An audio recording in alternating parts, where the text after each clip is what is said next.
After a temporary blip due to the pandemic, harmful greenhouse gases are back on the rise. Governments are rowing back on climate change commitments. It's led to a rise in climate anxiety among young people who'll have to live with government inaction and the impact of climate change.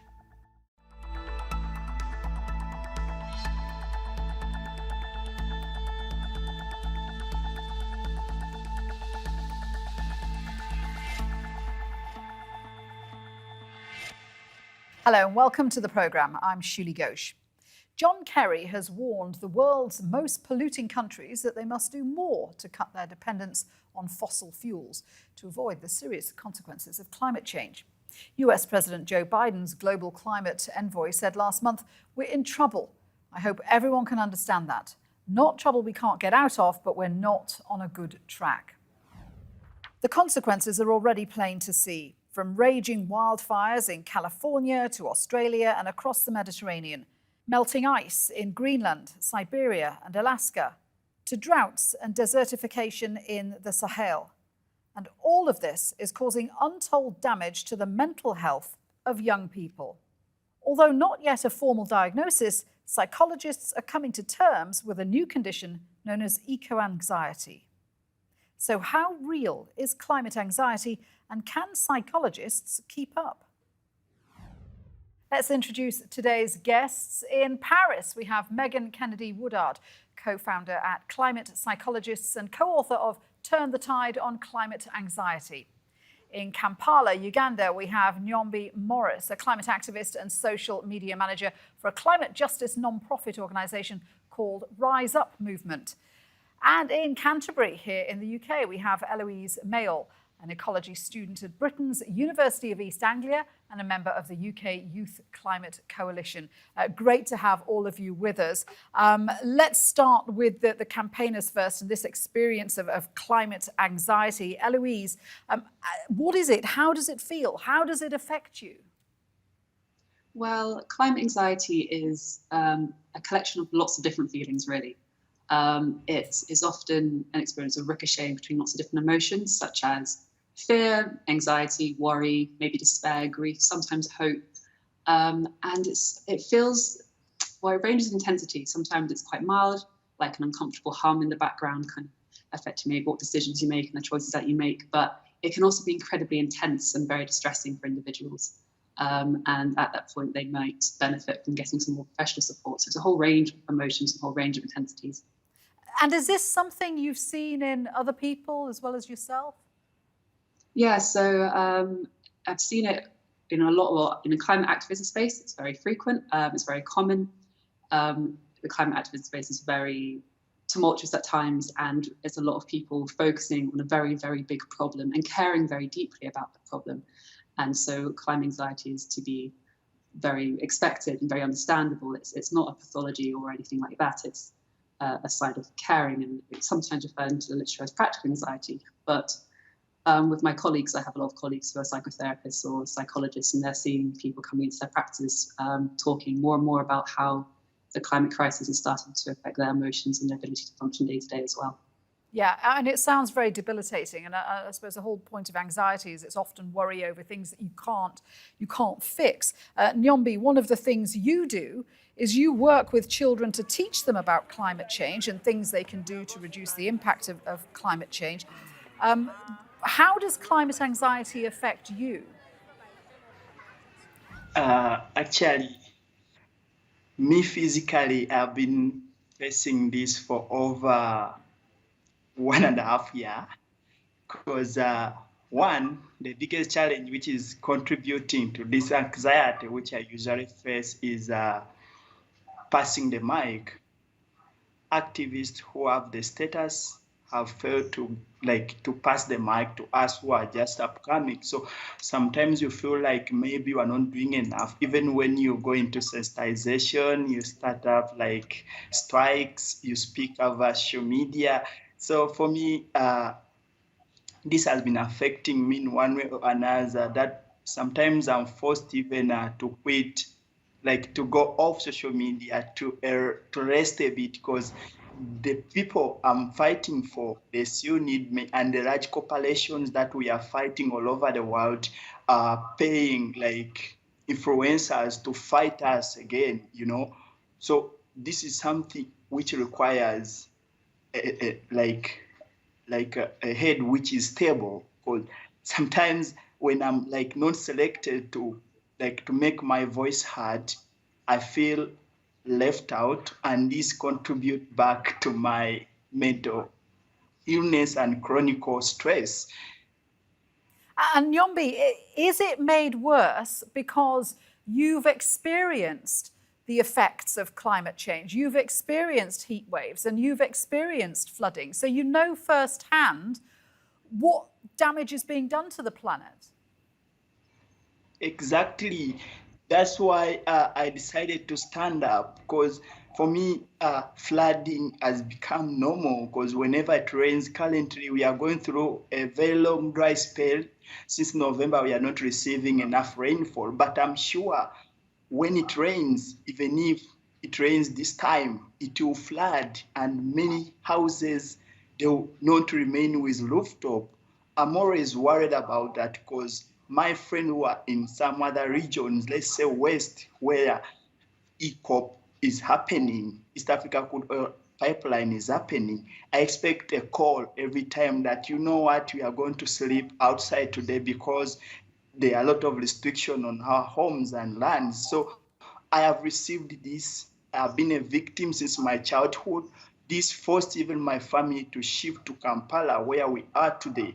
And whenever I see that leaders are not acting but promising us to deliver, I feel disappointed. And this is the pressure which keeps on increasing in my head. And I'm like, I need to do a lot, which sometimes is not good, because you can't serve people when you are not stable. Megan, let me bring you in here, because some psychologists have been saying that this was inevitable, that this incredible worry over climate change, it's, I mean, such a big, huge global problem, would lead to mental distress. Are we now seeing that come to fruition? We are, and we have been for a while. And I just want to thank both of you for sharing your experience. And what we're talking about are sort of the direct impacts and the indirect impacts of climate change. And the direct being those who have already been affected by it, whether through floods, typhoons, wildfires. And those we see sort of the immediate responses like post-traumatic stress disorder. Then there's sort of the secondary problems that come with that, leading to the loss of infrastructure, low morality, that kind of thing can sometimes lead to more domestic violence, more substance abuse. And then on the secondary side, we see the indirect impacts, and that's sort of the pre-trauma that exists of what's to come, of the future that is very uncertain, especially if we don't take this climate action. I just want to put some figures out there before we carry on this conversation, because we've had figures from a study of 10,000 young people, and you know, the statistics are really eye-opening. But nearly 60% felt either very worried or extremely worried about the state of the climate. More than 50% reported each of the following emotions: sadness, anxiety, anger, a sense of powerlessness. And in fact, the majority of people felt that they'd been very much let down by the government. Megan, is that sense of helplessness, of powerlessness, that things aren't being done to rectify the problem, is that also feeding into the anxiety? I would say that the sense of powerlessness, but also there's a real level of rage and frustration with current governments. You know, I think it's like 58% of governments, people feel they're being betrayed or let down, and 68% is agreeing that they aren't doing enough. You know, this is a really strong emerging voting population that's media savvy, that's active, but they're also really engaged in the emotional impact of this. And, you know, a lot of the self-care that young activists are promoting, a lot of the community work that they're doing, I wouldn't say that they're powerless. I would say that they have an opportunity here, but they need to be listened to. We do need to be passing that mic. Elouise, on this issue of is enough being done, do you think does it make your anxiety worse, thinking that your fears aren't being addressed directly by governments, that those in power aren't doing enough? Yeah, so I was a researcher on that paper and one of the co-authors. And I was also in quite a unique position where I was of the stage age demographic that was interviewed, surveyed. And I was in a position where I related to a lot of the feelings that was shown in that.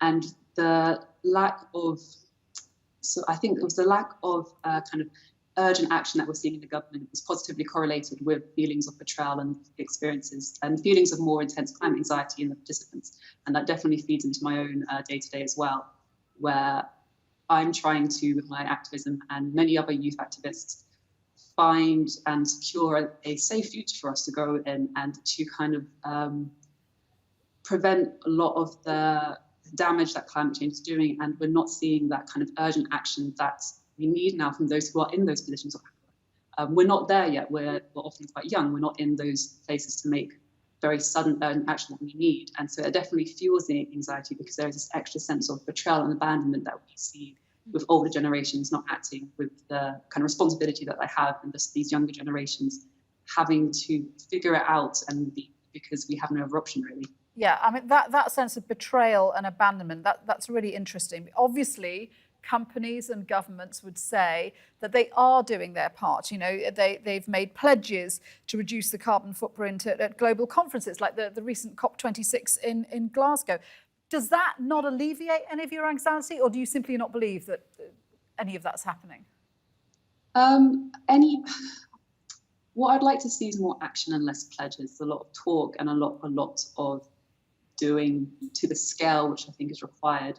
I was also with my organisation UKYCC at COP26, and whilst there was progress with sort of a global agreement on what to do, it moved an inch.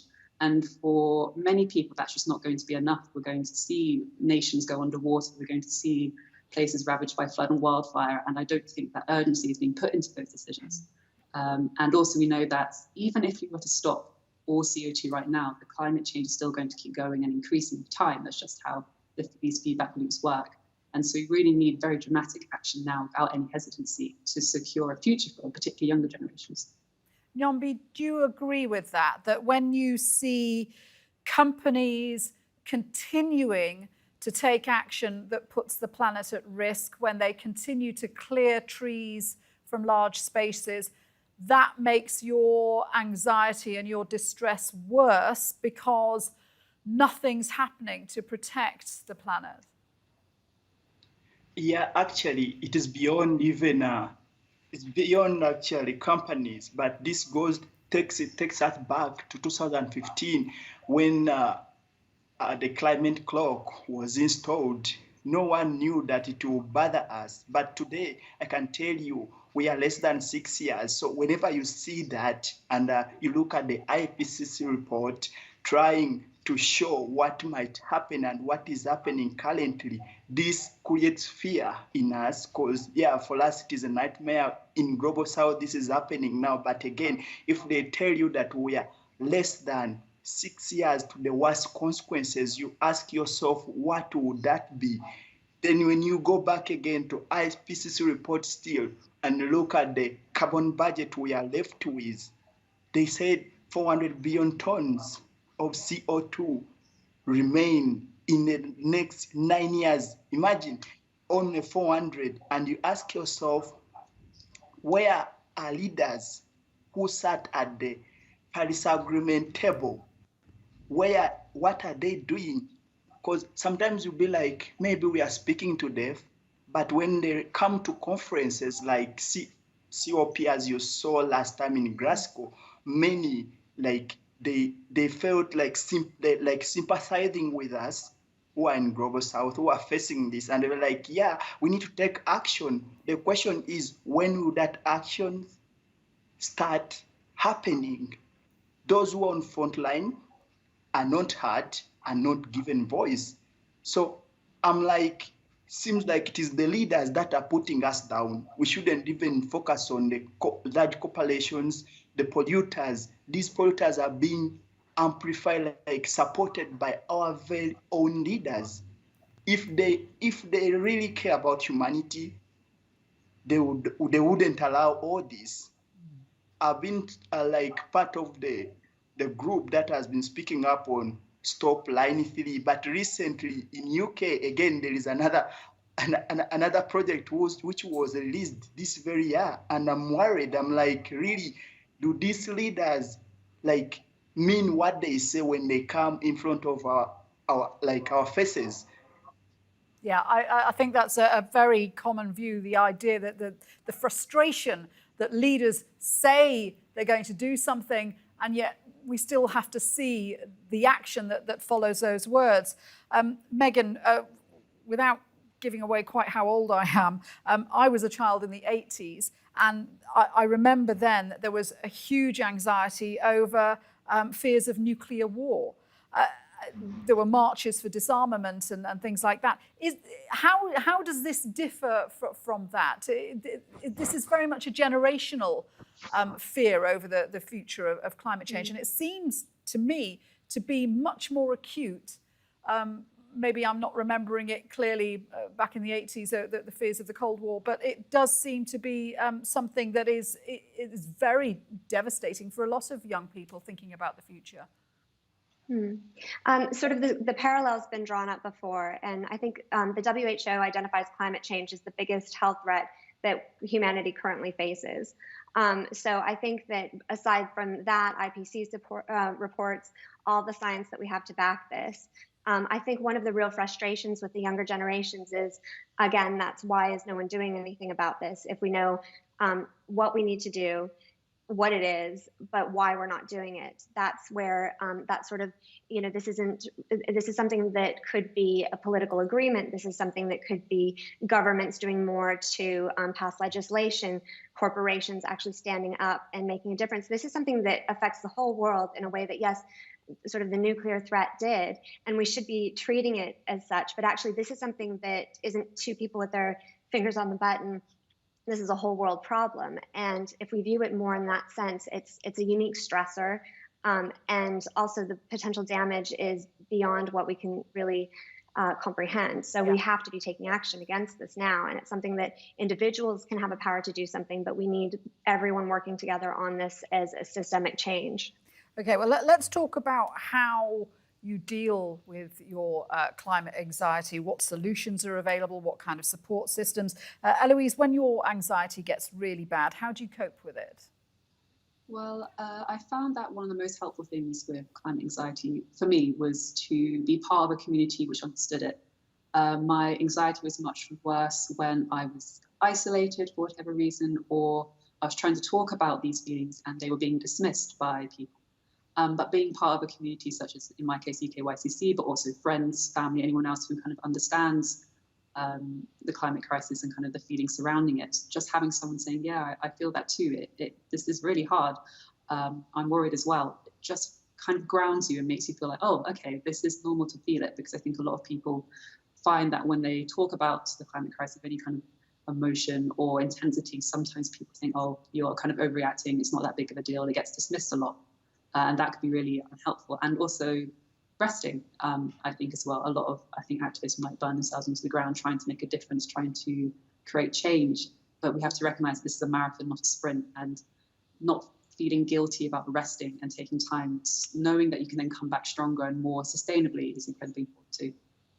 Nyombi, how do you deal with your feelings when they start to overwhelm you?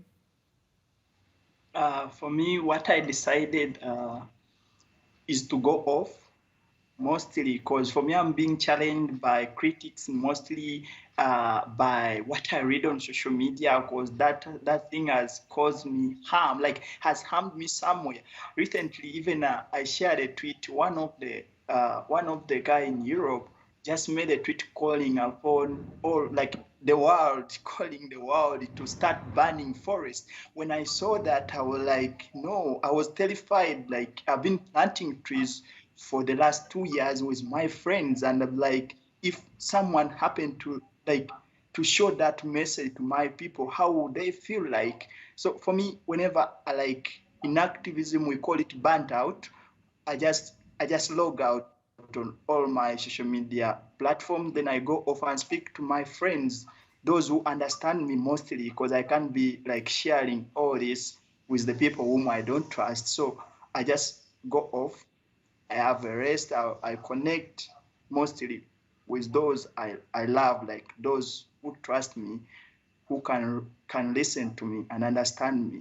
So after some good time, like 1 week or 2 weeks, I resume.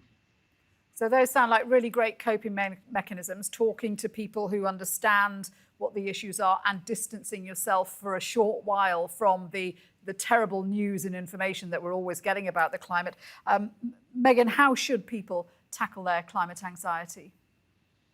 I think we've just had some perfect examples. And one of the things is that we've learned so much from young activists in this space, because they really are so engaged with it and so turned on all the time, but they really recognize the impacts on their mental health.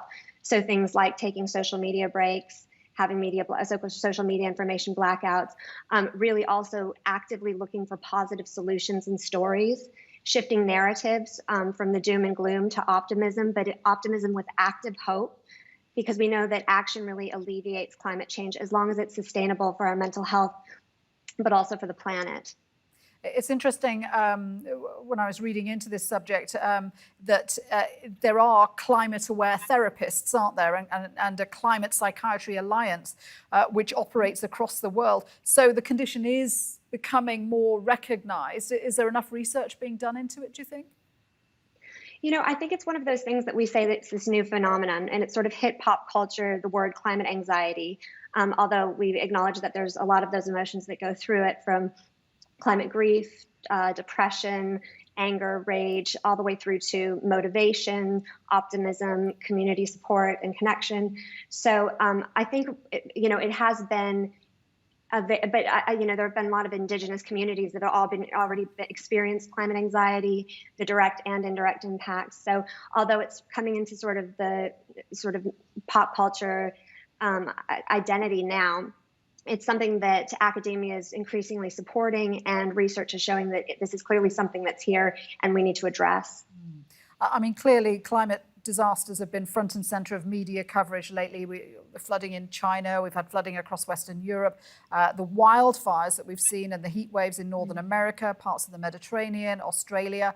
We've had pictures of ice melting in the Arctic. Elouise, one of the things that struck me about the study that you said you were part of there was how many young people feel, I suppose, a sense of doom about the future. Some of the respondents said that they were even thinking about not having children. It's that serious.